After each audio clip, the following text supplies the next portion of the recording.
tarde, meus guerreiros alfartanos e minhas guerreiras alfartanas!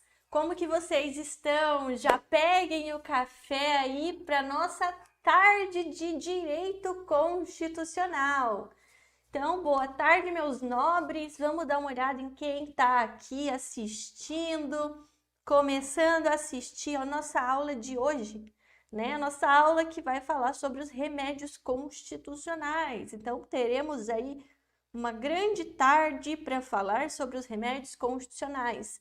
Tô dando uma olhada aqui, boa tarde para os monitores, né? Fico muito agradecida pela ajuda aí, pelo suporte que vocês vêm dando aos nossos alunos. Só para lembrar, material, os monitores, né? Colocaram o link aí para você baixar, mas não esquece de curtir o AlphaCon nas redes sociais, né? Instagram, Facebook, YouTube, seguir a Prof. Victoria Tonete Gel no Instagram também. E também dá um like nesse vídeo para mostrar que você está gostando desse conteúdo, está gostando da maneira como a professora está repassando esse conteúdo para vocês, tá? Então, antes de mais nada, né, vamos começar para a gente conseguir dar conta do nosso conteúdo, porque hoje é um conteúdo pesadíssimo, é um conteúdo de peso, um conteúdo imponente, né? Então, a gente ainda continua falando dos direitos e garantias fundamentais, mas o foco aqui é nas garantias fundamentais, o que a gente chama de remédio constitucional, tá? Então, bora lá.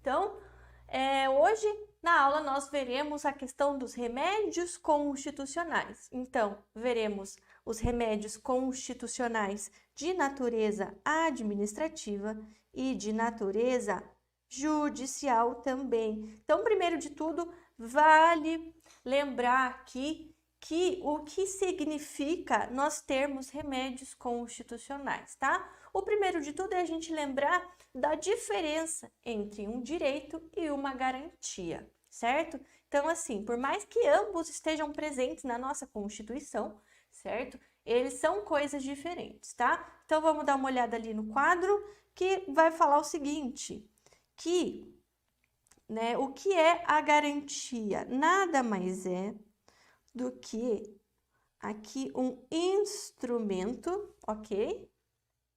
Um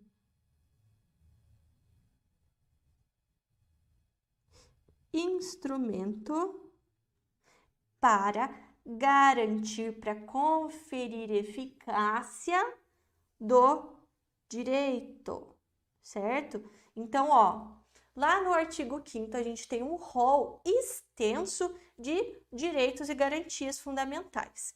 Então, os direitos, eles estão previstos lá, então é uma prerrogativa ali que foi respeitada pelo Estado, então ali na sua função liberal, o Estado fala, olha fulano, compreendo, respeito que você tem certos direitos. E com isso colocarei ali, o poder constituinte vai colocar nessa mesma Constituição algumas garantias para que você possa exercer o seu direito de maneira plena, tá? Então, vamos lá. Quando nós estamos doentes, certo? Então, nós estamos doentes, quer dizer que algum direito, né? Fazendo um paralelo com o direito constitucional. Estamos doentes, então não estamos exercendo o nosso direito como deveríamos. Está sendo tolhido, né? Retirado, exprimido aquele direito tal que a gente tem conferido na Constituição, direito fundamental. Então, o que vai acontecer? Com essa limitação desse direito, a gente tem um remédio para remediar, para garantir, assegurar esse direito. Então, isso vai partir do Estado. Então, o Estado, ele é o que eu chamo de garantidor de direitos. Então, ele, num primeiro momento, ele reconhece que o indivíduo possui direitos básicos e ele tem como um dever manter esses direitos. Então, mas como que ele vai manter esses direitos? Justamente através de algum instrumento. E esse instrumento, ele é materializado na Constituição através desses remédios constitucionais. Ou como também você pode ver nas questões, nos conteúdos, nas aulas, os chamados writs, tá? Writs, a gente fala de remédios constitucionais. Então, a partir do momento que o Estado reconhece esses direitos, ele também tem que garantir que eles sejam usufruídos, sem abuso ou limitação, tá? E é a partir daí que a gente tem os remédios constitucionais. Então, sempre na sua cabeça você vai lembrar, quando a gente tem um corpo doente, a gente ataca e volta ao seu status quo através de um remédio. Então, estou com dor de cabeça, né? Então, direito de locomoção. Então, estou sendo restringida da minha liberdade de locomoção. Qual que vai ser o remédio que eu vou ali utilizar naquele abuso, naquela limitação daquele direito, naquela restrição, para garantir que esse direito eu continue utilizando ele, usufruindo ele de maneira plena? O habeas corpus, tá? Então, é bem importante isso. Outro ponto importantíssimo é a natureza jurídica, tá? A natureza jurídica desse remédio constitucional. Então, assim, os direitos, tá? Eles estão ali em dispositivos, em artigos, incisos que são declaratórios. Por quê? Ele declara, tá? Ele diz o direito apenas. Ele fala direito à vida, direito à dignidade da pessoa humana, um direito à certidão, tá? Então, ali a gente tem esse direito, tá? Já em contrapartida, as garantias, elas são normas assecuratórias ou podem chamar de instrumentais. Assecuratórias vêm de assegurar. Então, elas o que fazem o quê? Asseguram os direitos que estão ali em normas declaratórias, tá? E elas são um instrumento para eu garantir esse direito, tá? Então, são instrumentos que se vale o impetrante para assegurar. Então, por mais que a gente coloque, sempre fale, né? Direitos e garantias fundamentais e blá, blá, blá. A gente traz uma conexão, tá? Eles são diferentes. Só que a gente não leva um extremo. Então, a mesma norma, ela pode conter um direito e uma garantia. E isso a gente observa aonde? No nosso artigo 5º, que ele vai trazer muitas vezes os direitos, como direito de locomoção, direito de ir e vir. Também ele vai trazer a garantia, o remédio, que é o habeas corpus. Então, assim, para você entender, a gente fala, né, de remédios constitucionais, a gente tem que diferenciar, certo? Diferenciar quais tipos de ações constitucionais são. Porque muitas vezes, quando nós estamos começando o estudo do direito constitucional, o que a gente observa? A gente fala de ações constitucionais. A gente lembra do quê? De recursos, né? Quais recursos? O extraordinário, o especial. Lembra também das ações do controle concentrado de constitucionalidade, como a ADI, ADPF, certo? ADO, ADI por omissão, né? Enfim, a gente tem um rol extenso de ações constitucionais, certo? Só que ela se diferencia, né? Os remédios se diferenciam dessas outras ações justamente pela sua natureza. Os remédios, como a gente está com um direito ali sendo restringido, ela tem uma natureza de uma ação judicial e não de um recurso, de um direito de petição, de um incidente processual, tá? Então, aqui a gente está falando de uma ação. Então, para eu utilizar, né, tem o meu direito restringido, eu vou lá no Poder Judiciário e entro com uma ação. Então, vai ser o quê? Habeas corpus, mandado de segurança, habeas data, mandado de injunção, ação popular, tá? Então, depende muito de qual tipo de direito que eu estou sendo restringida de estar utilizando, de estar usufruindo, tá? A gente pode dividir os remédios em duas maneiras, tá? Então, os de natureza administrativa, tá? Que a gente tem o direito de petição e o direito de certidão, tá? Então, direito de petição, eu peço algo ao poder público, tá? E o direito de certidão é eu quero acesso, ó, certificação de dados. Eu quero alguns dados, informação, tá? E daí, os de natureza jurídica, a gente tem o habeas corpus, que é com relação à liberdade de locomoção. Locomoção apenas, tá?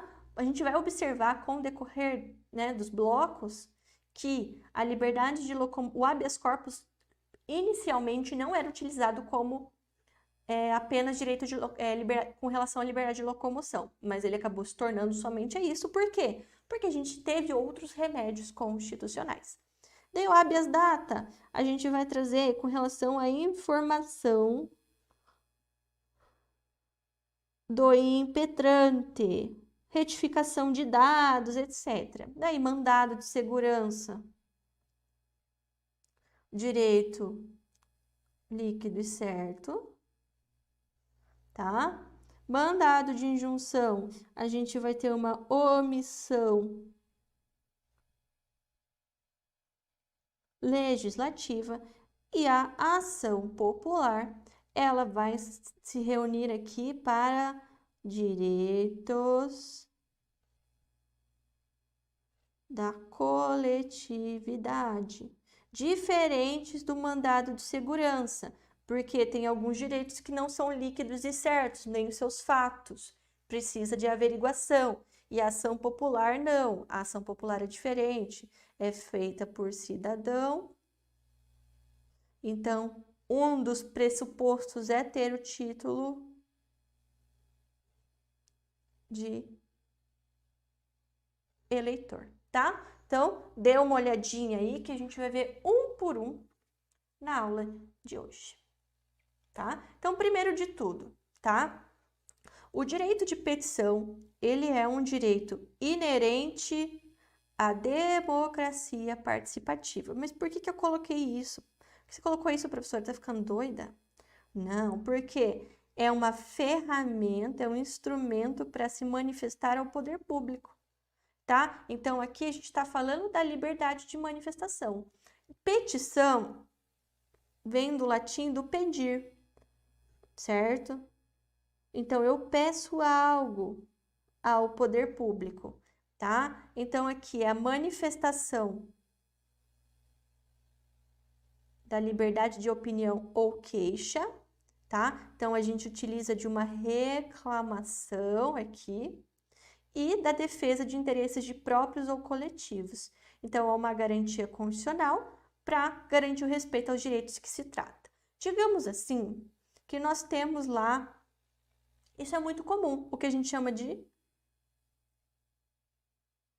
abaixo assinado. Ele é via administrativa porque não precisa, tá? De uma ação judicial. Então, a gente, por exemplo, nesse caso, leva ali para o poder executivo, para o administrativo, certo? Então, como que vai funcionar? Ele é bem abrangente e não precisa de formalidade. Então, aqui, ela pode ser informal, uma das características, né? É a sua informalidade. Prescinde, então não precisa de advogado, certo? E ela pode ser tanto essa petição, esse pedido, pode ser de maneira escrita ou também de maneira oral, tá? Então, aqui a gente está falando de direito de petição, tá? E por que é isso? Vamos lembrar lá que eu acabei de falar do abaixo-assinado. Então, digamos que a gente procure exercer algum direito. Então, vamos manifestar um descontentamento. Vamos manifestar a vontade. Então, aqui é imprescindível a manifestação da vontade, tanto de ordem coletiva quanto de ordem individual. O que muitas vezes acontece? Ai, a minha rua, professora, não é asfaltada. Então, o que eu posso fazer? Eu pego, faço uma petição endereçada ali, né? Para o poder público e levo junto à prefeitura ou ao órgão responsável por esse direito que eu estou manifestando o meu descontentamento, minha expressão, certo? Ai, não estou gostando de um político, da maneira como ele está agindo. Então, eu manifesto ali a minha vontade, expresso a minha vontade por meio de papel ou também oralmente. E daí, o que acontece, né? Não podemos esquecer, né, que para que esse direito seja usufruído de maneira plena, essa garantia, ela prevê a obrigatoriedade de resposta. Então, o destinatário, tá? O destinatário da administração, ele não pode receber essa petição e ignorar.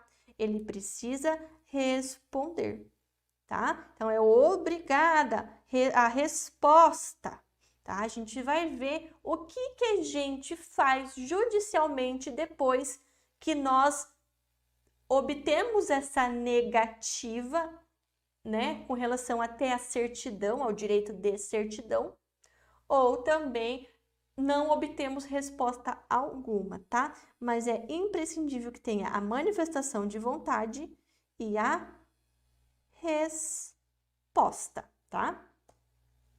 Já o direito de certidão, ele é diferente. Ao passo, tá? À medida ali que o direito de petição, né, o de pedir, ele vem você solicitando algo, o direito de certidão, tá?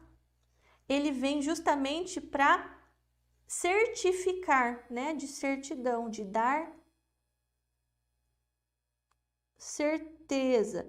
Lembra que a gente ouve bastante, né? Ai, a questão da fé pública. Então, isso também é bem importante, porque qualquer documento que esteja numa base de dados, né? Ali eu posso certificar algum dado pessoal. Então, digamos que eu, a Prof. Vitória, nesse caso, tá? Eu passei no concurso, tá? Passei num concurso e um dos requisitos, um dos documentos que eu tenho que levar, seja ali uma certidão, então ela certifica algum dado. Então, é uma certidão de antecedentes criminais, uma certidão negativa de antecedentes criminais. Então, quando ela é negativa, quer dizer que ela está sem nada, e positiva, quando ela sai positiva, quer dizer que tem alguma coisa lá. tá? Então, digamos que tenho lá, eu vou lá solicitar no fórum e tudo mais, eu vou solicitar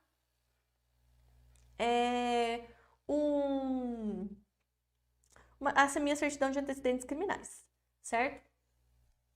Daí, eles me entregam ou não, né? Então, ali, essa certidão, ela vai dar a garantia de que essas informações constantes ali dentro daquele cartório, né? Dependendo do lugar, cartório distribuidor, cartório de títulos e documentos, né? Certidão de casamento atesta que eu estou casada com fulano. Certidão de nascimento atesta que ciclano nasceu tal dia, tal hora. Então, ela dá veracidade, tá? Então, ela atesta a existência de um fato jurídico. E esse fato jurídico, ele é relevante, tá? Então, quer dizer que alguém nasceu, quer dizer que alguém casou, tem tais antecedentes criminais na ficha da professora Victoria, ou não tem, tá? Vou dar um spoiler, não tem, tá? Então, isso é necessário. O que é necessário para que eu consiga essa certidão, tá? Então, são 3 elementos necessários. O primeiro é que eu, né, o interessado demonstre, a pessoa que está retirando certidão demonstre o interesse nessa certidão, tá? E a segunda coisa é que ela atenta pelo menos um dos propósitos. Então, ali, para eu obter informações, tá? Que seja uma defesa de direitos. Então, eu preciso de tal documento para mostrar que a certidão de casamento para comprovar, né, que eu estou casado com tal pessoa, certo? Uma certidão negativa de débitos também para comprovar que eu não tenho débitos desse imóvel, desse veículo, certo? E também que esse solicitante tenha alguma relação com o conteúdo da certidão, tá? Então, eu não posso pedir uma certidão de antecedentes criminais que a pessoa que vai pedir não tenha relação nenhuma, tá? Então, o que a gente diferencia aqui? Que o direito de certidão, por exemplo, o meu advogado vá junto ao fórum retirar essa certidão de bons antecedentes. Qual que é a relação dele? Relação de, né? Eu dou uma procuração com a finalidade dele retirar. Então, a gente tem uma relação aqui jurídica, certo? Uma relação social aqui, tá? Ou, por exemplo, os pais vão retirar uma certidão, mas sempre tem que ser ali uma certidão para eu fazer a minha defesa dos meus direitos. Eu tenho que ter interesse no conteúdo dessa emissão. Não posso simplesmente retirar porque eu quero, tá? Então, ela tem que ter uma finalidade. Não esqueça, tá? Essa certidão, ela tem que ter uma finalidade, tá? Outra coisa importante, ó, que muitas vezes os dados, né, nesses bancos, assim, eles são sigilosos, né? Principalmente quando envolve menores, envolve bens, envolve partilha, guarda, tá? Um divórcio, ele pode ter um caráter sigiloso. Então, se eu peço ali uma certidão que o conteúdo seja sigiloso, tá? Aqui, esse órgão, essa pessoa do administrativa, né? A administração pública não tem obrigatoriedade de emitir, justamente pelo caráter sigiloso dessa certidão, tá? Pelo conteúdo sigiloso, tá? Então, registrado o pedido da certidão, tá? Então, aqui, fui lá no balcão e pedi, quero uma certidão negativa de débitos municipais com relação ao meu imóvel, para uma ação judicial, por exemplo, tá? Registrei, tá? Não atendido de forma ilegal ou por abuso de poder, tá? O que a gente faz? Entra posteriormente, então a gente aqui exauriu a parte administrativa, então na impossibilidade de eu ter esse meu direito certo e líquido, que está previsto na Constituição, que é essa certidão, eu entro com um mandado de segurança, tá? É diferente do habeas data, mas eu vou explicar agora para você compreender, tá? Então, assim, a gente tem lá vias judiciais e via administrativa. Então, no momento que eu exauro, tá? Eu findo aqui, não tenho mais como ganhar essa solicitação, né? Receber essa certidão de maneira administrativa, pela via administrativa, eu posso pela via judicial.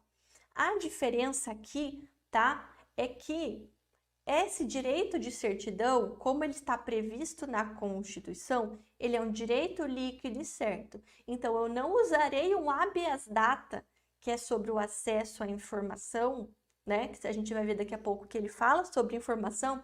Por que eu não vou utilizar esse habeas data? Porque aqui não é somente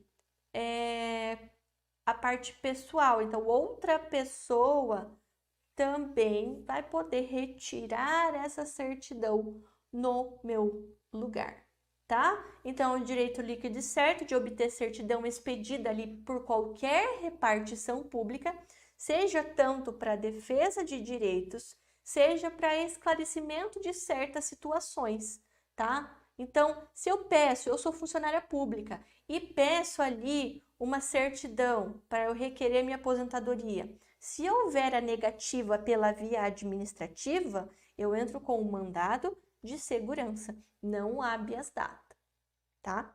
Então, seria para essa parte, é isso basicamente. E uma coisa que sempre cai nos certames, que você tem que prestar muita atenção, lá no artigo 5º, justamente, calma aí que travou aqui, é a questão que eu vou ler para você aqui, que ela fala lá no inciso 34 do artigo 5º, você vai anotar que ele fala: são assegurados a todos, independentemente do pagamento de taxas. Então, aqui, quando a gente fala de direito de certidão e direito de petição, você não vai pagar via de regra, tá?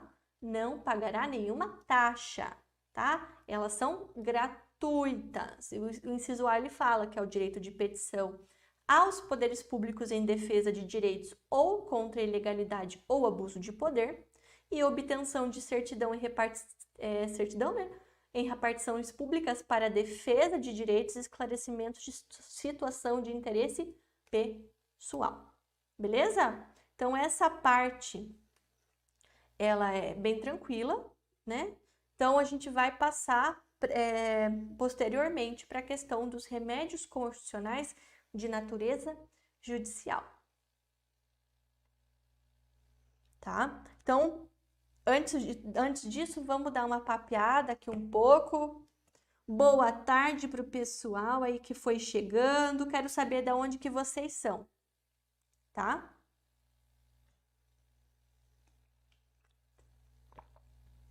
Então, assim, gente, eu falo, que ele isso, porque o Peter colocou um ponto aqui bem importante, tá? Que os administrativos, eles são gratuitos, porque na Constituição diz expressamente que eles são gratuitos. O restante, como é judicial, eles são pagos, a não ser que você tenha justiça gratuita, daí é toda a questão do processo civil, tá? Weber ainda não foi decidido a banca, tá? Porque foi agora decidida a comissão, foi instaurada a comissão para decidir todos os perrengues aí do concurso, tá? E como que tá o estudo de vocês aí com relação ao direito constitucional? Tá? Como que tá? Estão tendo dúvidas? Os remédios constitucionais, eles podem parecer muito complicados, mas a banca, o que ela vai cobrar? Justamente você saber qual REACH, qual remédio utilizar naquele caso. E vai dar cases, vai dar casinhos, tá? Então, é por isso que você tem que pegar lá a partir do artigo 102, 103, 105, que ele vai traçar as competências dos tribunais, STF, STJ, os tribunais federais, estaduais, tá? Para tentar compreender qual que é a autoridade que fez o abuso de poder, né? Dependendo ali qual que é o direito. Ó, Peter, no TJDFT caiu justamente sobre o pagamento de taxas, tá? Então aqui dá uma olhadinha, que remédio constitucional é sucesso, né? Porque o foco das bancas sempre quando tem como um conteúdo extenso são os direitos e garantias fundamentais. E, né, alocado junto aos direitos e garantias fundamentais estão essas garantias, né? Estão ali presentes todas no artigo 5º, né? CESP na veia, provavelmente, gente. Não tô querendo dar uma dividente aqui, mas a princípio acredito eu que seja CESP, mas esteja preparado para qualquer banca, tá? Então, a gente vai, né, fazer aqui posteriormente questões, vamos focar aqui em como cada banca vai trabalhar. Mas o conteúdo é o mesmo, então você vai sentar na bunda na cadeira e vai estudar. E nisso eu vou ajudar, tá? Então, vamos falar um pouco sobre os remédios constitucionais judiciais, tá? Só que tal? O Fabrício colocou a declaração de nascido vivo, documento utilizado para fazer a certidão de nascimento. É possível conseguir com o cartório a segunda via? Essa declaração, se eu não me engano, é uma declaração que você tira no hospital, certo? Daí tem hospitais que são de natureza pública e de natureza privada, né? Então, não sei, Fabrício, realmente não sei se você consegue, junto ao cartório, retirar essa declaração de nascido vivo, tá? Olha, João, eu tô aqui quase todo dia, né? Se você perceber, então todo mundo vai ficar muito íntimo aqui, né? Então fiquem tranquilas que a prof tá sempre para ajudar. Então, ao final, eu sempre vou tirando as dúvidas de vocês, tá? Então, pegue o material, acompanhe a aula com o material, tá bom? Que vai ficar show.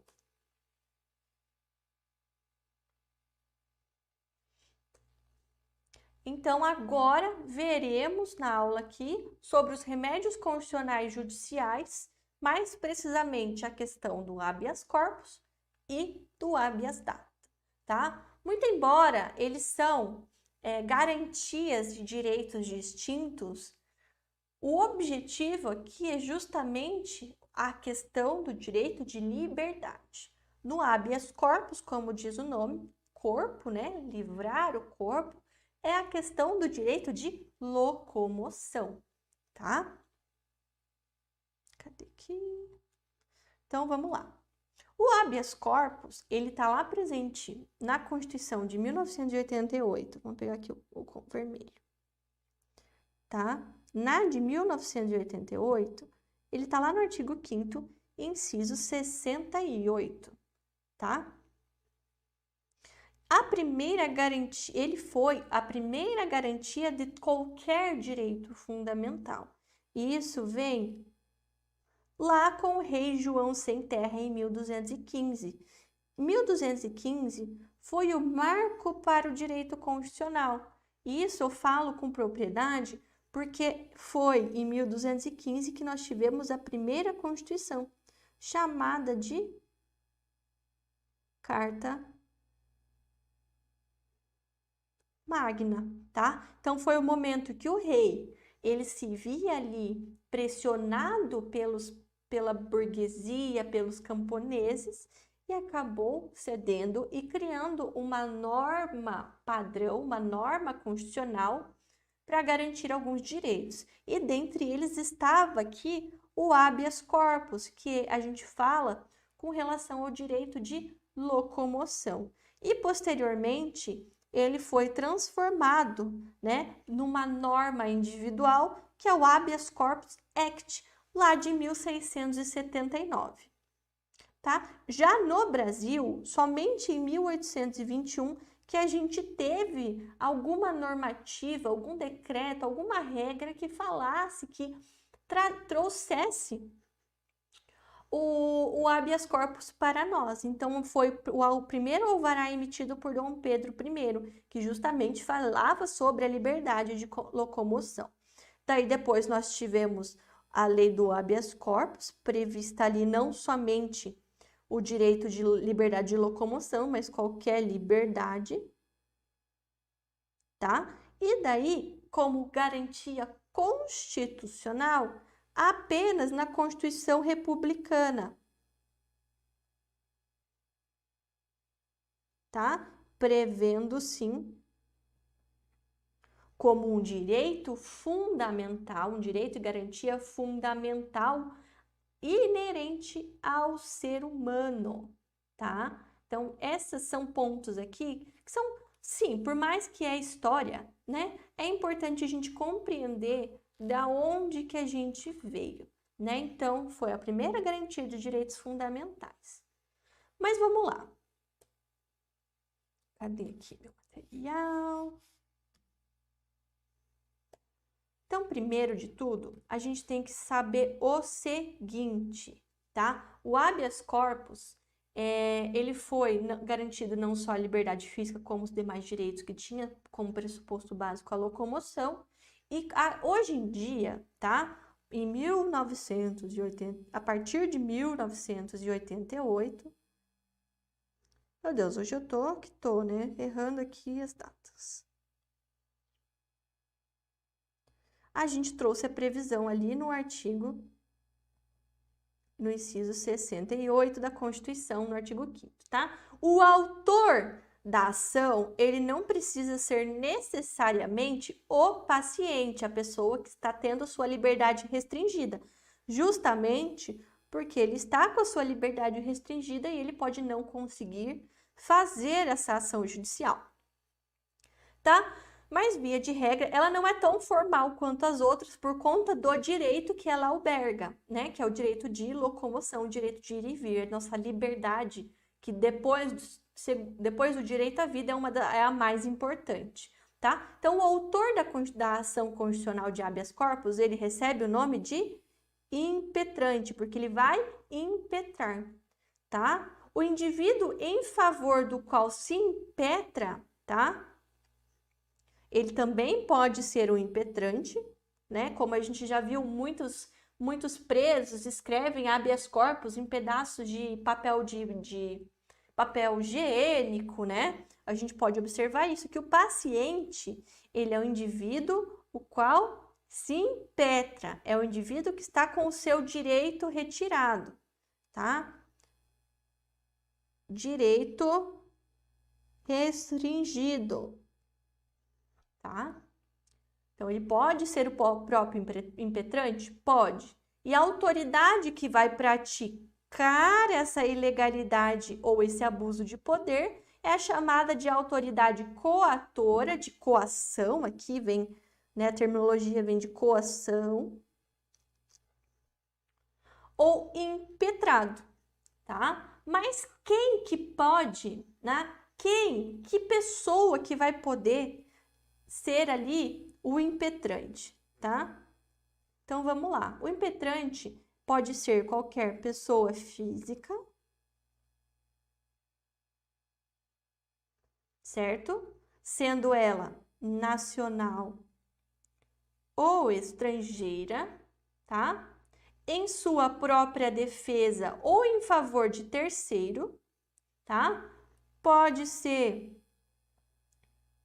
o MP ou mesmo uma pessoa jurídica. Mas a pessoa jurídica tem que ser em favor de uma pessoa física, tá? Porque justamente a pessoa jurídica não se locomove, tá? Diferente do habeas data nesse caso, que pode ser o paciente, né? No caso, a pessoa jurídica, porque dados e informações toda pessoa tem, sendo jurídica ou não, o habeas corpus não tem a possibilidade de se impetrar em favor de uma pessoa jurídica justamente porque ela não tem pernas, né? Então ela não se locomove, não tem o seu direito de locomoção restringido. Uma observação que eu faço que quando o magistrado, sendo ele na qualidade ali vestindo a beca, a toga, como juiz de direito, no exercício da sua atividade jurisdicional, tá? Então o juiz na atividade jurisdicional, tá? Ou turma recursal ou tribunal, pode conceder de ofício, tá? Então, ele observa lá, recebe aquele flagrante e ele observa que tem uma ilegalidade, um abuso de poder, ele pode de ofício decretar aqui a liberdade, tá? Mas o juiz de direito, desembargador, ministro, quando ele for o seu João, o seu José, por exemplo, né? Quando ele for na qualidade de pessoa, certo? Não estiver exercendo ali o cargo dele, ele tem que impetrar, tá? Impetrar como qualquer pessoa, tá? Não esqueça disso, porque ele não vai poder conceder de ofício sendo o seu João, a não ser que ele seja o magistrado. Se ele está vendo alguma ilegalidade ali, um parente dele, ele vai, impetra como seu João. Mas se ele está lá exercendo a jurisdição e vê uma prisão ilegal, vê um abuso de poder, ele vai conceder de ofício, tá? Essa ação não precisa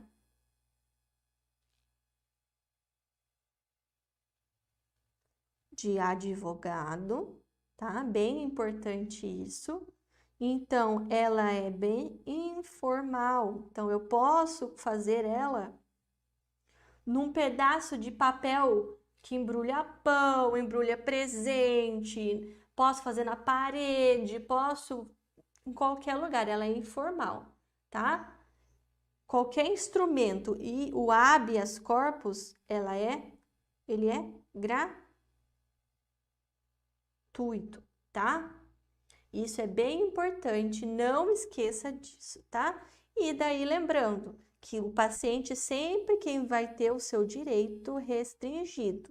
E ele pode impetrar contra uma ação que pode impetrar em favor dele? Pode sim, mas pessoa jurídica não pode ter um habeas corpus para si, tá? Então, vamos lá, que agora a parte de competência é uma parte aqui que você vai precisar anotar no teu vademecum para lembrar, tá? É bem importante a questão da competência, porque aqui a gente vai ter os casinhos, tá? Ai, fulano que é presidente, fulano que é governador, habeas corpus, quem que vai ser competente, tá? Então, o órgão competente para aplicar ali, né, ele vai apreciar a ação de habeas corpus, tanto na parte ali originária, quem vai receber o habeas corpus ou quem vai analisar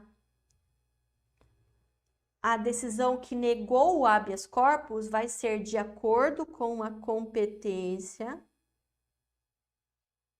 da autoridade coatora. Então, a gente vai analisar, primeiro, quem que fez esse abuso de poder? Qual autoridade? Qual que era a hierarquia dela? Para daí a gente definir para quem que a gente vai endereçar esse habeas corpus. O que eu falei ali anteriormente, falando, pega a Constituição, é justamente isso. A gente vai analisar o artigo 102, 103, 105, tá? Então, aqui a gente analisa sempre a questão de, quem foi o paciente, quem teve a restrição, né? E quem foi o coator, né? Então, vamos lá.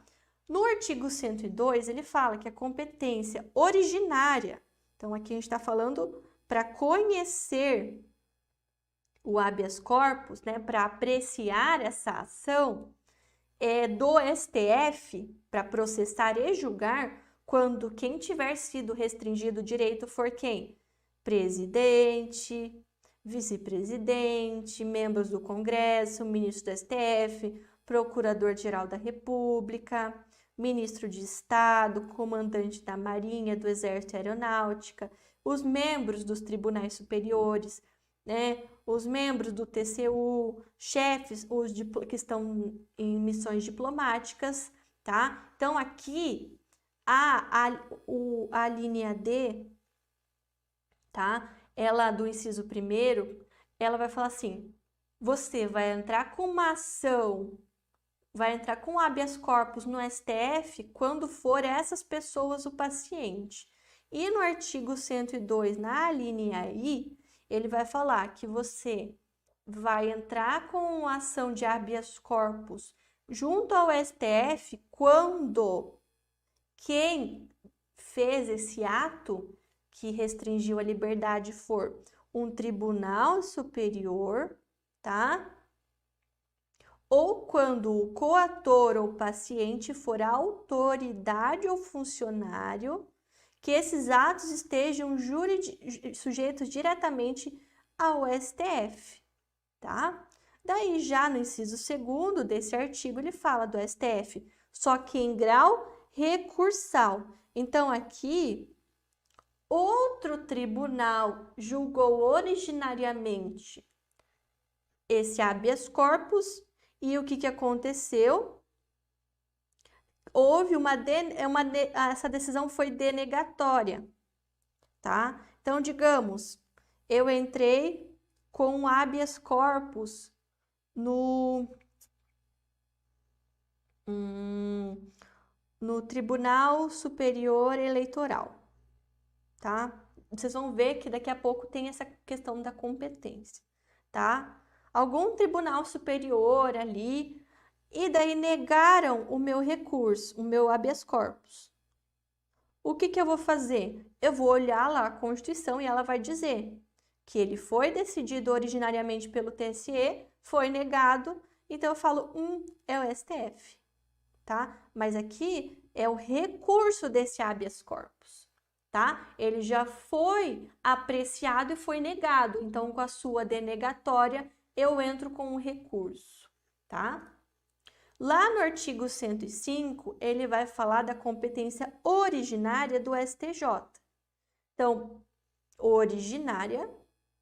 Então, primeiro, ele vai apreciar quando o coator ou paciente, quais pessoas mencionadas lá na linha A, ou quando o coator foi o tribunal sujeito à jurisdição do STJ, ou ministro de Estado, comandante da Marinha, Exército e Aeronáutica, a não ser Justiça Eleitoral, tá?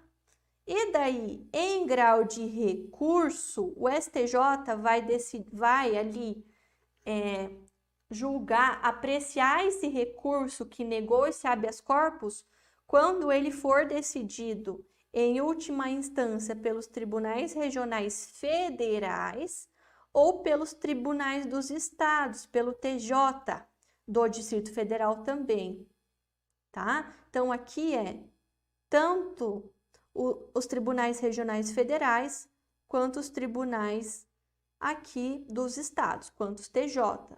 Então, eles julgaram, negaram o meu habeas corpus, eu vou ali para o STJ, tá?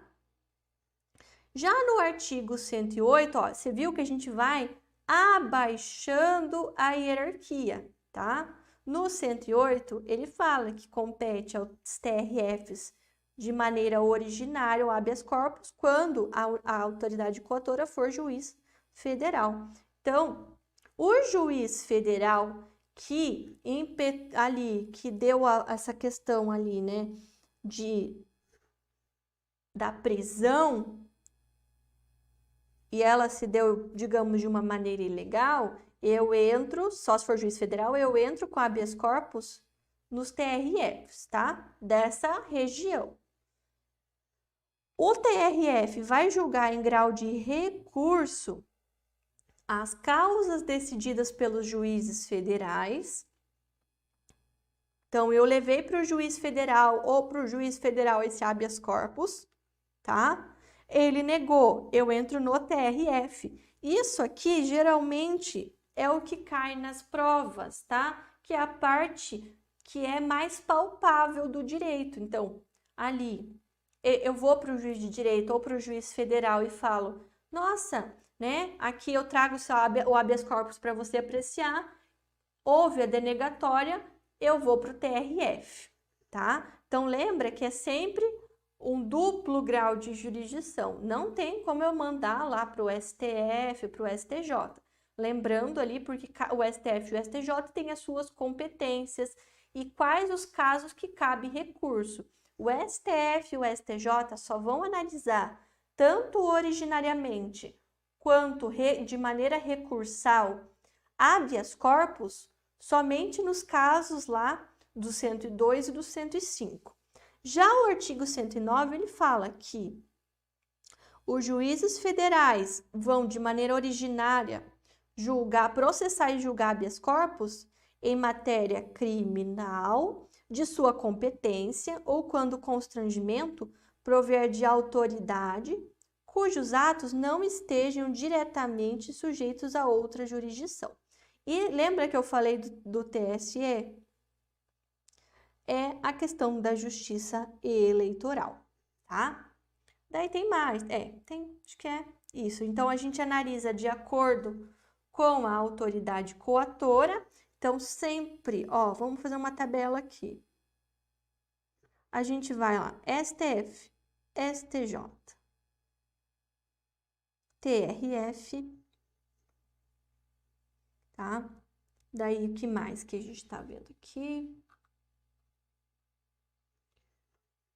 E juiz federal, tá? E juiz de direito, por exemplo. Então, sempre vá para essa hierarquia. Ela sempre vai subindo. Então, a gente tem que olhar ela de maneira originária, né? Quem vai processar e julgar, e de maneira recursal. A recursal, lembre que é sempre um de baixo. Então, se a Justiça Federal julgou e negou o meu habeas corpus, eu vou recorrer para o Tribunal Regional Federal, tá? O STF são casos específicos que estão lá no 102. STJ também específicos que estão lá no 105. E também quando tem a questão dos TRFs, tá? Então, tribunais superiores, aqui é o grau de recurso. Tribunal superiores, tá? TRF sempre vai julgar originariamente certas causas e também recursal da Justiça Federal, tá? Tem aqui também os TJs. Então, sempre dê uma olhada nessa parte, tá? Que é bem importante a gente de fazer essa diferenciação. Então, aqui vai estar 108 e aqui 109, tá? Só que aqui uma coisa interessante para você compreender. O habeas corpus, ele pode ser de duas espécies, tá? Primeiro, o habeas corpus preventivo. Então, o habeas corpus, ele vai ser preventivo quando alguém se sentir ameaçado de sofrer violência ou coação na liberdade de locomoção. Então, aqui a gente entra com habeas corpus antes, tá? Na eminência de ter essa restrição. Então, ela não se consumou ainda, tá? E daí, quando julgado, quando apreciado esse habeas corpus, nós vamos ter o que a gente chama de salvo-conduto, tá? Já o repressivo, tá? A constrição já se consumou. Minha liberdade, nela foi restringida. Então, eu entro com habeas corpus repressivo ou o chamado liberatório. Para quê? Para cessar a violência ou a coação.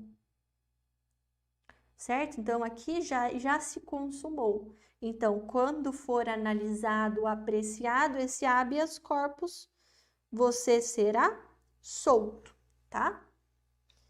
E, de igual maneira, a gente tem o habeas data.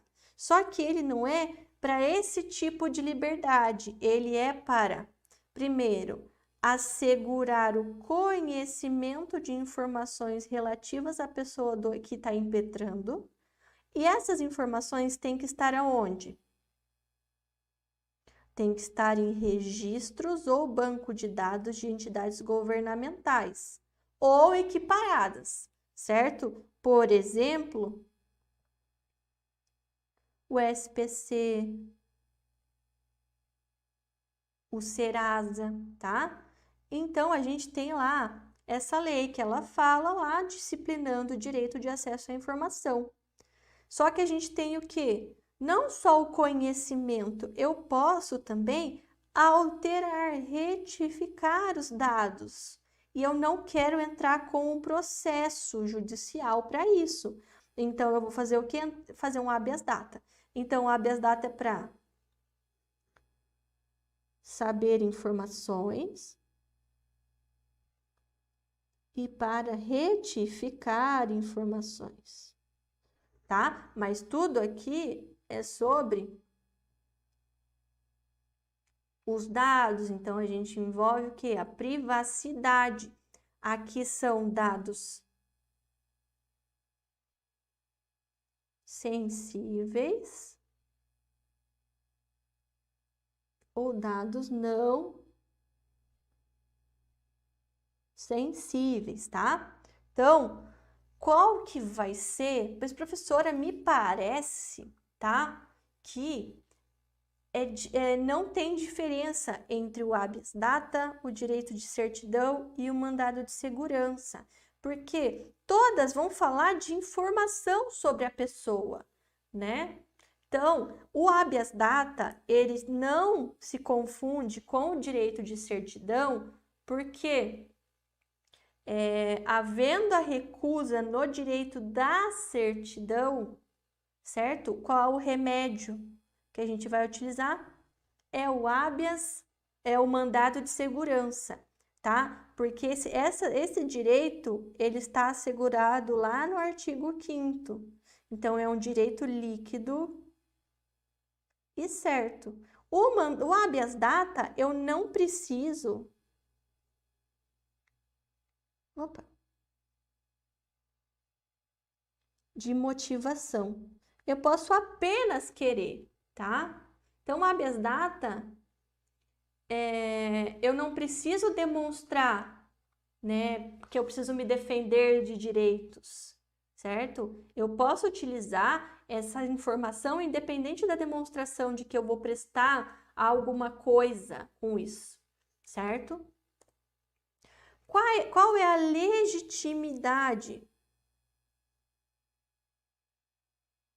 desse habeas data? Lembrando que ele é bem semelhante ao habeas corpus, certo? Principalmente no que tange à competência, tá? Então, qualquer pessoa.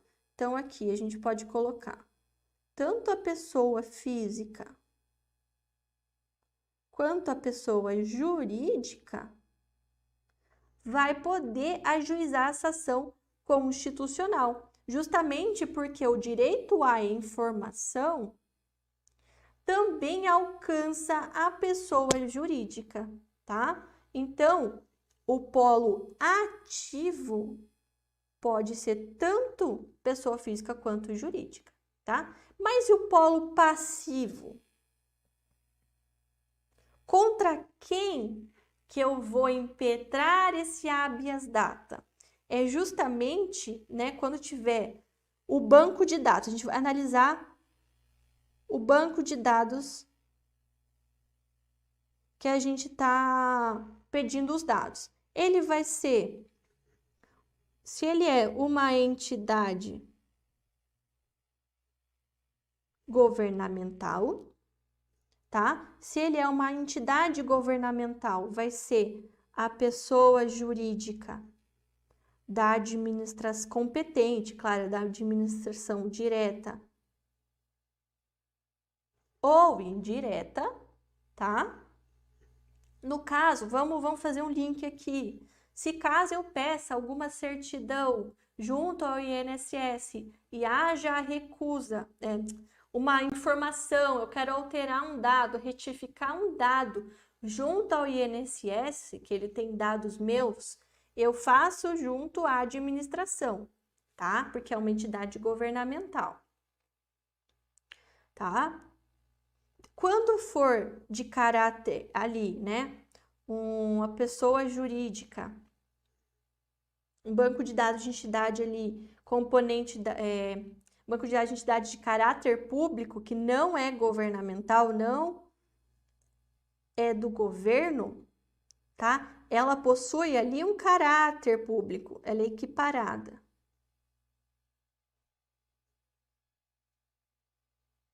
Tá? O que acontece? Ela é privada, a gente também analisa que é um caráter público, então a gente também pode entrar, porque ó, aqui, ó,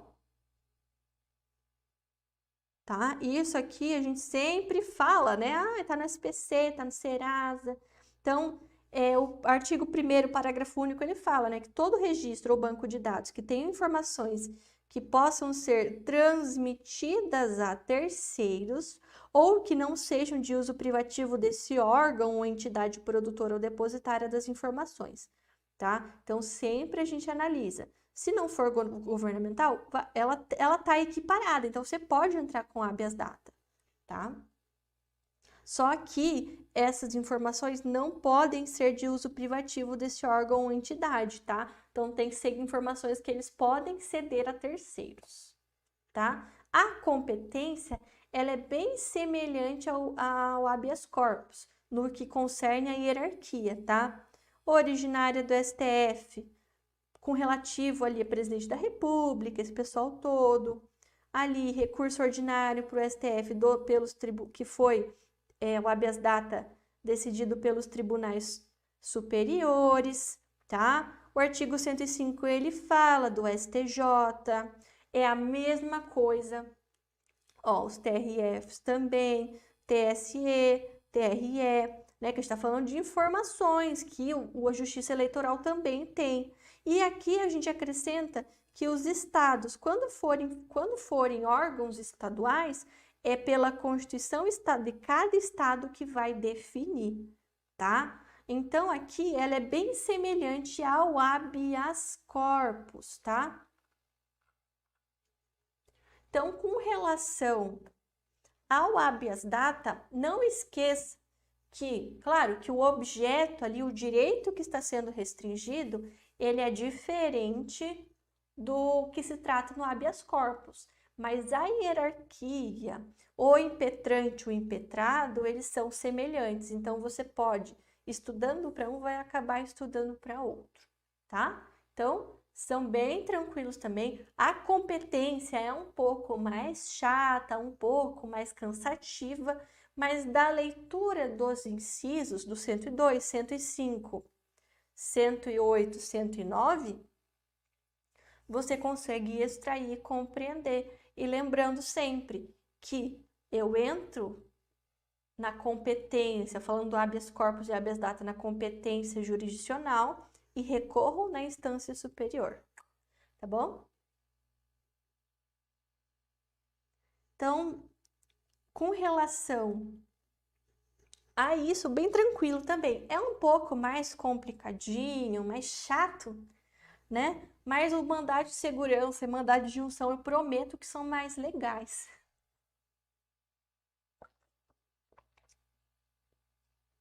Ó, o pessoal tá trabalhando, tá estudando aí com afinco, e é isso mesmo, gente. A gente tem que priorizar a nossa vida e nossos estudos, que é o que vai definir para nós a nossa vida, certo? Então, eu gosto que vocês estejam aqui, vão perguntando, tá? Só para a gente fixar bem, lembrando que quando a gente trata do STF, a gente vai lembrar do paciente, da autoridade coatora, quando a gente fala do habeas corpus, lembrar do presidente, do vice, dessas pessoas importantes. Do STJ são também importantes, mas um nível hierárquico inferior. E assim vai. Lembra sempre do nível de hierarquia, para que se você ficar confundido na hora de resolver a questão, você vai conseguindo por eliminação, tá? Então, sempre quando a banca colocar, ai, fulano, governador do estado, foi preso ilegalmente, pá, STJ, tá? Não tem como ser tribunal. Os tribunais, abaixo ali dos tribunais superiores, é para nós, meros mortais, tá? Então, crimes comuns, né? Pessoas comuns. Tribunais superiores, para cima, né? STF, STJ e os tribunais superiores, sempre serão pessoas mais importantes, governadores, marinha, ministro de Estado de Defesa, tá? Não confunda, ministro de Estado é STJ, ele não entra na questão ali do STF, tá? O STF, ministros do STF, tá? Agora vamos falar um pouco sobre mandado de segurança individual e coletivo e mandado de injunção individual e coletivo.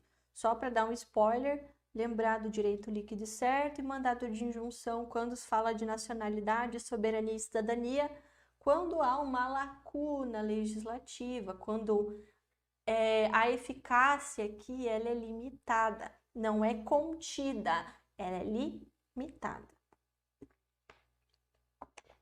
Tá? Então, deixa eu introduzir aqui para nós.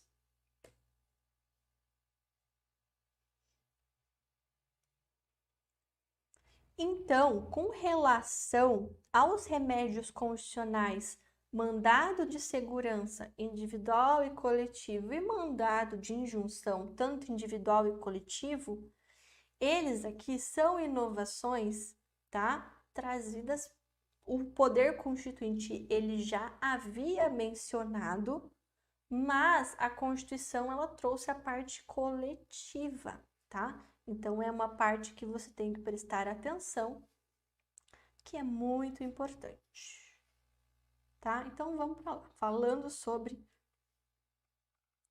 Então, o mandado de segurança, ele é sim uma criação brasileira, então você não vai observar o mandado de segurança em outros países. Então, é uma ação constitucional diferente do habeas corpus, porque a sua natureza é civil, tá? São direitos diferentes.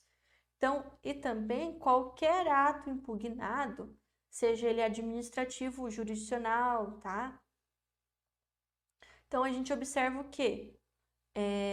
Que o habeas corpus foi inspiração para o mandado de segurança, mas a gente também nota que eles são diferentes, tá? Então, o nosso constituinte, ele definiu assim, que conceder-se-á, vamos por aqui, conceder-se-á mandado de segurança para proteger direito líquido e certo, que ele não é amparado por habeas corpus ou habeas data, tá? quando o responsável pela ilegalidade ou abuso de poder for a autoridade pública ou o agente de pessoa jurídica no exercício de atribuições do poder público. Então, ele traz aqui, nessa última parte, as pessoas equiparadas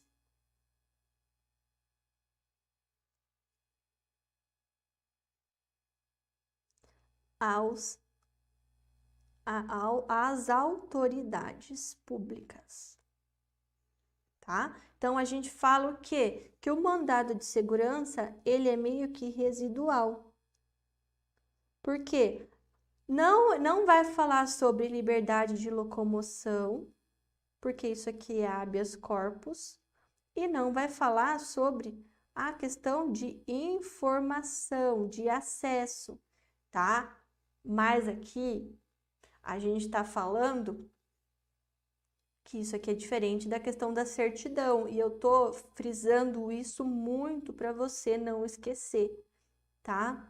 Porque o mandado de segurança, qual que é o direito que o mandado de segurança ele vai garantir?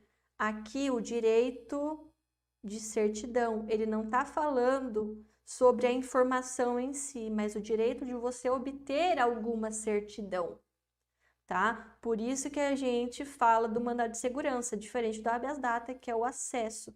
Aqui a gente não está falando do acesso, mas o direito da certidão em si, tá?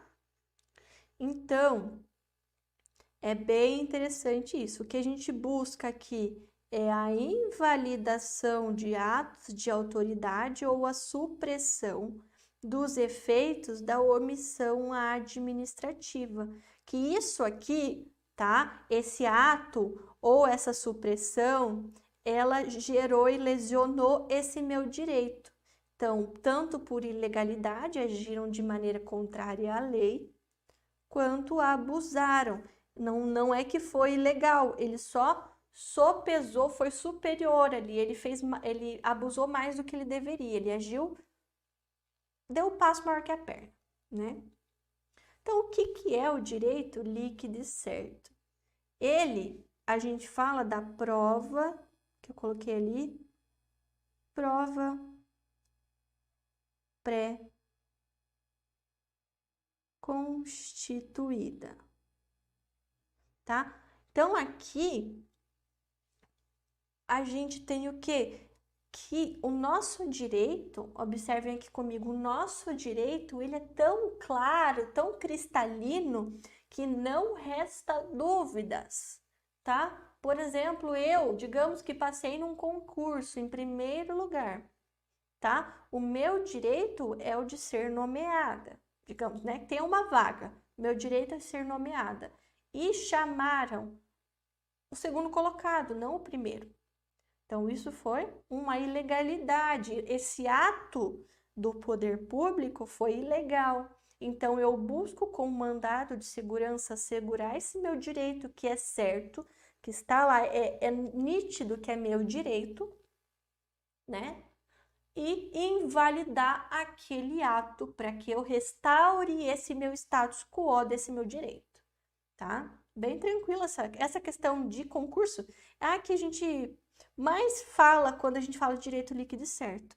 Então, aqui, quando eu falo de prova pré-constituída, quer dizer que eu não preciso sem a necessidade de dilação probatória. Então, aqui, não preciso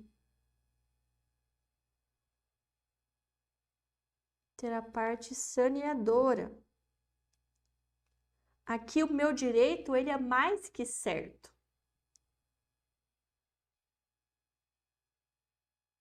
Certo? Então, aqui é notório que foi ali um abuso, uma ilegalidade do poder público. E eu busco invalidar esses atos, tá? Aqui, todo direito, se ele existe, ele já é certo. Então, o fato, ele é líquido e certo. Então, aqui é fato que lá no papel dos aprovados, tá? Digamos que aqui tem a lista dos aprovados. Eu passei em primeiro lugar, é fato. Então, tá tudo certo. Então, aqui eu posso, cabe o mandado de segurança individual. É um direito líquido certo meu de assumir esse cargo, certo? Quando a gente fala de ilegalidade ou abuso de poder, a gente está falando aqui que essa ilegalidade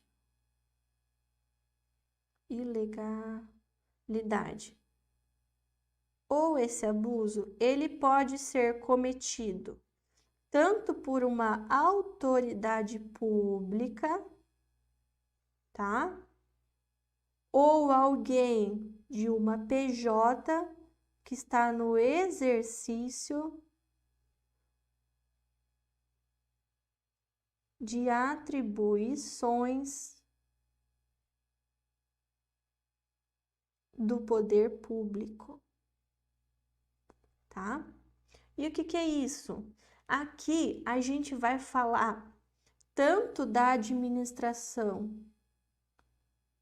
direta ou indireta, quanto daquelas agentes de pessoa jurídica que estão a serviço do poder público. Então, aqui, outro ponto importantíssimo é que você diferencie atos vinculados de atos discricionários. Ambos eles são atacáveis por mandado de segurança. Mas os atos vinculados são os atos obrigatórios, tá? E os atos discricionários são os atos facultativos dessa autoridade pública, tá? Então, tanto atos que o poder público tinha que fazer vão ser ali vinculados ao mandado de segurança, quanto aqueles que o poder público poderia decidir se sim ou não, tá? Então, ilegalidade, a gente vai falar dos atos vinculados por conta desse dever que está na lei, lembrando da administração pública.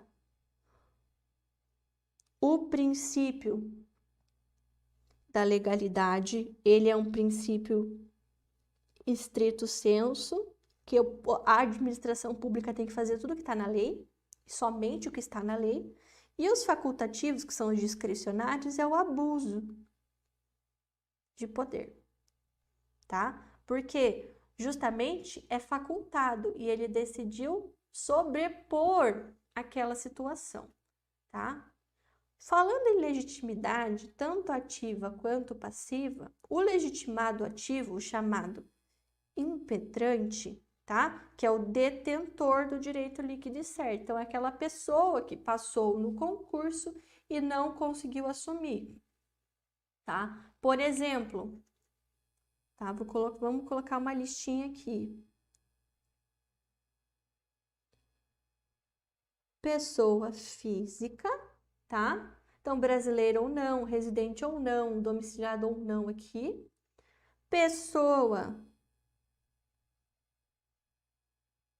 jurídica, porque aqui a gente não está falando de liberdade de locomoção, então pessoa jurídica também pode.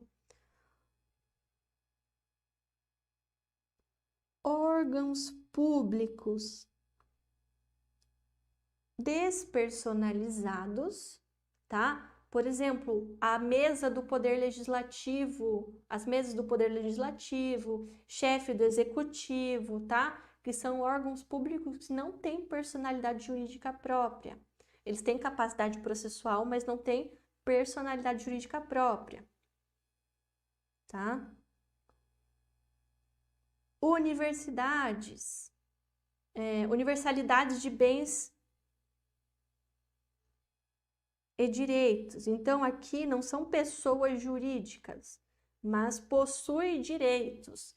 Por exemplo, espólio,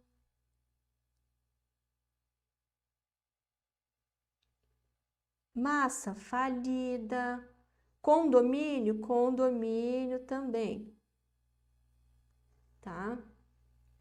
Por exemplo, agente político também pode, MP também pode, vou colocar agente político aqui também. Então, quem quiser printar, pode printar. Já o legitimado passivo, tá? Ele é a autoridade coautora, que é a responsável por essa ilegalidade ou esse abuso, tá? Então, considera-se a autoridade coautora aquela que tenha praticado o ato impugnado, ou da qual emane a ordem para a sua prática. Então, digamos lá, eu tenha um órgão da administração que era responsável por alguma coisa, por algum direito lá. Só que daí ele pediu para alguém falar. Então, essa pessoa também, de maneira, é responsável. A lei diz que não cabe mandado de segurança contra o ato de gestão comercial praticados pelos administradores de empresas públicas, tá? Por exemplo, Caixa, Sociedade de Economia Mista, Banco do Brasil, por exemplo, tá? E de concessionárias de serviço público. Vamos falar aqui, vou dar um exemplo de Ecocataratas, que faz o quê? Pedágio. Tá? Então, aqui não cabe mandado de segurança contra os atos de gestão comercial dessas empresas ou sociedades, tá? Isso é bem importante também.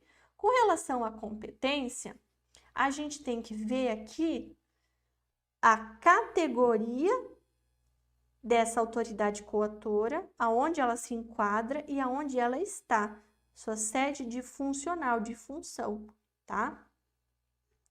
Então, a competência, quando a gente fala de tribunal, para apreciar o mandado de segurança contra atos e omissões de tribunal, o STF não é competente, tá? Quem é competente é o próprio tribunal. Não esqueça disso, tá? E é pacífico que a competência dos próprios tribunais contra seus atos de omissões, tá? O mesmo se aplica ao STJ. Então, o STF, por mais que seja superior hierarquicamente, não é ele que não é o competente para apreciar e julgar esses, de maneira originária, esses mandados de segurança. Certinho? Lembrando também que o prazo do mandado de segurança é 120 dias, contados de quando? Da ciência do ato a ser impugnado. Ciência de quem, professora? A ciência do interessado, tá?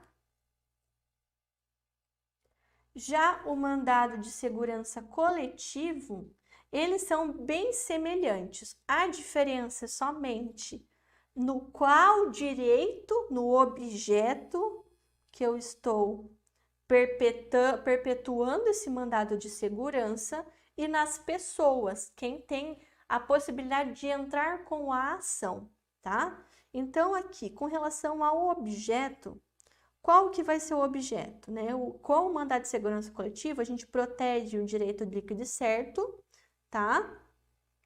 De interesses transindividuais. O individual era interesses individuais, Então, o que são esses direitos transindividuais? Eles são os individuais homogêneos ou os coletivos, tá?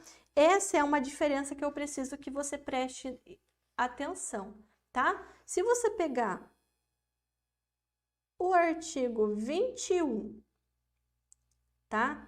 Da Lei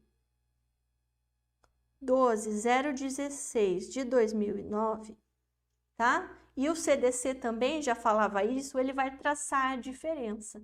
O individual homogêneo, ele é o quê? O decorrente de origem comum. Ele ainda é individual, mas a origem é comum. E também da atividade específica, tá? Então, todos os membros daquela associação sofreram, foi restringido o direito tal, tá? Então, mesmo que é um direito individual, todos aqueles sofreram. Já os direitos coletivos, tá? Que são os transindividuais, eles é o quê? O titular do grupo. O titular é o grupo ou as pessoas. Então, aqui a gente não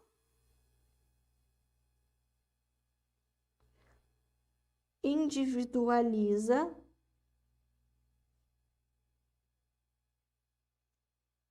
o direito.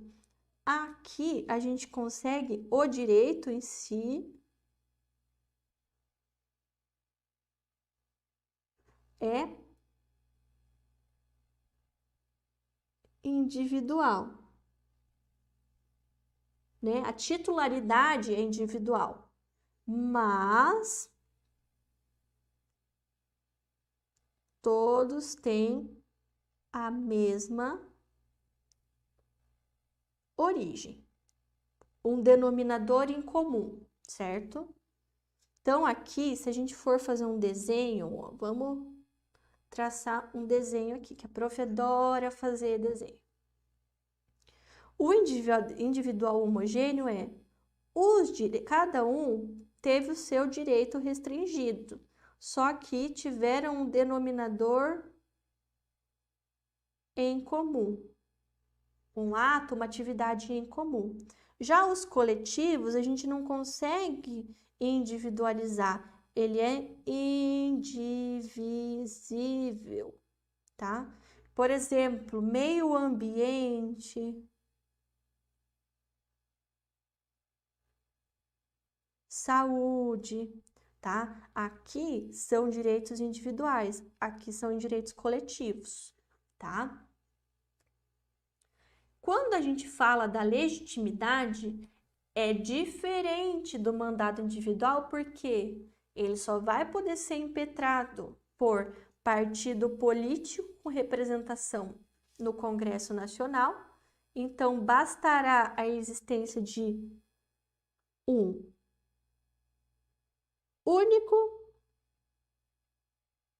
parlamentar na Câmara ou no Senado que esteja afiliado a esse partido.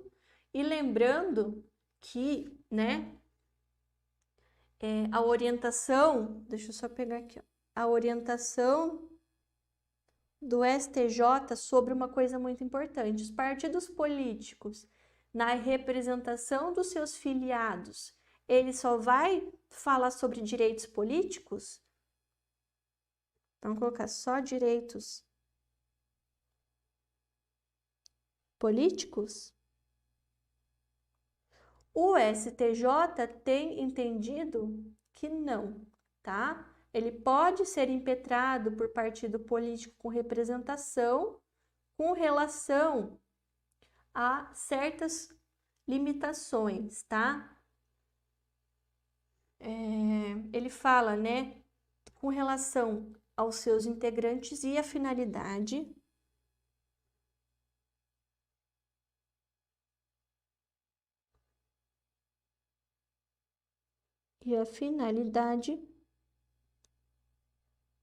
partidária. Então, são duas possibilidades, tá? E daí, com relação à organização sindical, entidade de classe, etc., primeiro precisa, né, que estarem legalmente constituídas e atuar na defesa dos interesses dos seus membros ou associados. Essa questão aqui, em funcionamento há pelo menos um ano, ele é exclusivo das associações, tá? Então, organização sindical e entidade de classe não tem o tempo, tá? Não é exigido essa pré-constituição anual também para os partidos políticos, organizações sindicais e entidades de classe, tá? E outra coisa que o STF tem entendido sobre associação, entidade de classe e organização sindical, o STF tem entendido que não há necessidade de uma autorização específica, tá? Para essa finalidade. Porque tem, e não precisa ter uma previsão expressa no estatuto, porque a própria Constituição, no artigo 5º, quando ela fala do direito de associação, ele fala, né, que pode sim, isso aqui vocês vão olhar no informativo 431 do STF, tá? E ele vai dizer que no direito de associação, eles podem ser substitutos processuais, porque tem uma legitimação extraordinária dessas entidades, tá? Então, não tem que sempre ser manifestada essa vontade, sim, de associação, mas uma vez associado, tá? Você não precisa necessariamente ter uma autorização, uma procuração para que eles façam isso, tá? Agora, vamos falar um pouco, tá? Do mandado de injunção, tá? A Constituição, ela fala justamente que a gente observa, né, quando a gente fala da eficácia das normas constitucionais, algumas têm eficácia limitada. Então, elas dizem lá que precisa de uma lei para que aquele direito possa ser utilizado, que eu possa gozar daquele direito. Isso, o que acontece? Muitas das vezes, não temos essa legislação infraconstitucional balizando aquele direito. Então, não podemos usufruir de um direito, logo precisamos de uma garantia para tanto, né? Então, a gente vai conceder o mandado de injunção, né? Sempre que a falta de norma regulamentadora torne inviável, tá? O exercício do meu direito e liberdade constitucional que está ali relativo à nacionalidade, a soberania e a cidadania, sempre esses 3 pontos. Então, havendo ali uma norma constitucional de eficácia limitada, então ela prescreve direitos, liberdades, né, com relação a esses 3 pontos, e não tiver uma norma que esteja regulamentando esse direito, eu posso entrar ali com um mandado de injunção, tá? Então, da mesma maneira como uma ação direta de inconstitucionalidade por omissão, ele surge justamente para curar, é um remédio, então ele surge para curar essa doença que a gente tem o quê? Da inefetividade das normas constitucionais. Então, a gente não tem uma norma, uma lacuna, tá? Então, né, o que acontece? Ela precisa, essa norma constitucional, ela tem que produzir os seus efeitos. Então, a gente precisa de um ato normativo que integre isso e que seja infraconstitucional, tá?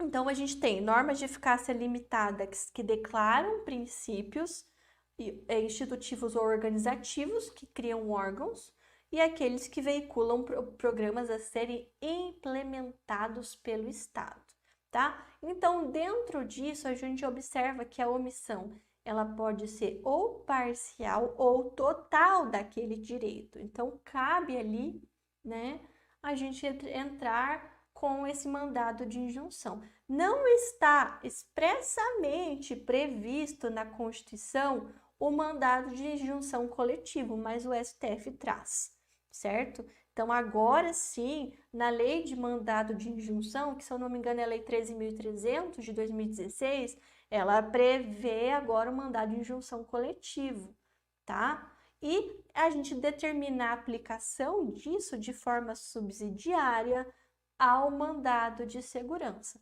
e o CPC também, tá? A legitimidade ativa, tá? Dá uma olhada aqui. É o quê? Impetrantes, pessoas naturais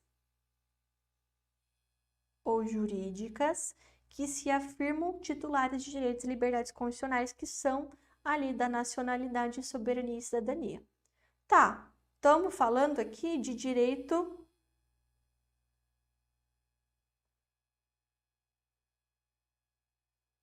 privado, mas as pessoas de direito público podem também impetrar o mandado de injunção?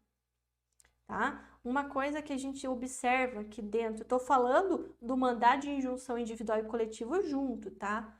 Então, aqui, a gente fala o quê? Que tem algumas questões, tá? É diferente aqui, quando a gente fala do individual para o coletivo, tá? A pessoa jurídica de direito público impetraria a disjunção individual, tendo por fundamento a falta dessa norma, tá? Justamente para a entidade de direito público o exercício disso, tá? Não existe uma decisão que admita que a pessoa jurídica de direito público como legitimativamente para impetrar o mandado de injunção, tá? Mas o STF superou isso e trouxe aqui nisso o julgado do mandado de injunção 725, tá? Porque ele fala, né, que a gente não pode negar aos municípios, por exemplo, a titularidade de direitos fundamentais. No caso ali foi um município, tá? E também não pode, já que não negamos os direitos, não podemos negar as garantias também, tá? Então, as pessoas jurídicas de direito público podem sim ser titulares de direitos fundamentais. Por quê, né? Diante da omissão legislativa inconstitucional, impeditiva desse exercício, a gente precisa justamente entrar com mandado de injunção. Já o mandado de injunção coletivo, ele é diferente. Quem que é o legitimado ativo? O MP, tá? Quando a tutela for relevante para a defesa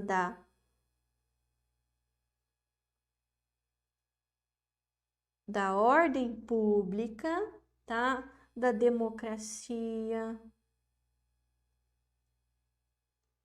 Que mais? Interesses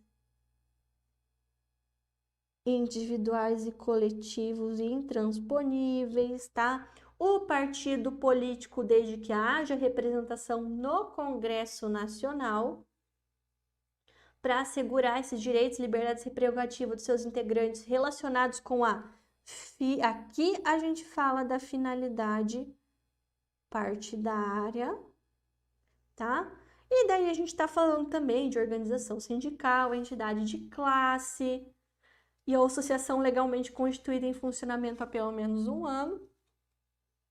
Quais são liberdades e prerrogativas em favor de todos ou parte dos seus membros ou associados, tá? Desde que pertinentes com a finalidade também,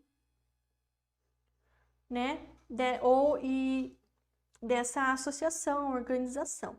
E também a Defensoria Pública, quando for falar de direitos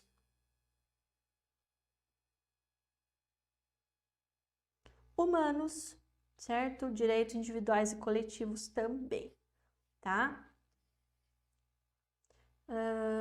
Daí a legitimidade passiva, ela é impetrada contra o poder, o órgão, ou autoridade com atribuição para editar essa norma. Justamente porque a gente vai fazer como que se dá o procedimento? Ele vai preencher os requisitos, né? Daí ela vai ser instruída, acompanhado ali, né? E daí, que mais? Quando o documento ele for necessário, aprovado, homologado, ele, né? A autoridade, ela tem 10 dias para exibir os documentos, ela pode ser deferida ou indeferida, cabe agravo em 5 dias. E daí o que vai acontecer? Vai ser o quê? Concedida a ordem no mandado de injunção, certo? Vai ser, digamos que seja julgado procedente esse mandado de injunção. Ele vai fixar um prazo para elaborar essa norma regulamentadora e se quando acabar o prazo e não fizer essa lei, né, essa norma regulamentadora, esse direito vai passar assegurado para todos, tanto grupo, classe, categoria, tá? Isso é bem importante também a gente compreender, tá bom? Então, a Prof fica por aqui. Nossa aula finaliza agora. Espero que você tenha aprendido, tenha gostado. Eu sempre estou à disposição, tá? E seria isso, gente. Também estou aqui para a gente tirar dúvida, para a gente bater um papo. Vou colocar aqui para quem não me segue, já pode me seguir também no Instagram, que eu estou ficando popular. Quer ver? Aqui, ó, meu Instagram, para quem quiser me seguir, tá? Espero ter ajudado vocês, tá? Espero muito que você consiga superar suas dificuldades em direito constitucional, lembrando que é uma matéria muito boa, muito amorosa, só que tem alguns conceitozinhos que pegam a gente mesmo, tá? Só que lembra sempre de manter calma, dar uma lida na Constituição, tá? Então, eu agradeço muito aos monitores que me ajudaram hoje, aos alunos, ao Pitra, a Neidiane, a Ana, o João, o Wesley, todo mundo, Fabrício que estava aí, que está todo mundo assistindo, Velber. Então, um beijão para vocês e eu vejo vocês ali no dia 17, tá? Novamente. Então, um beijão e até a próxima. Tchau, tchau.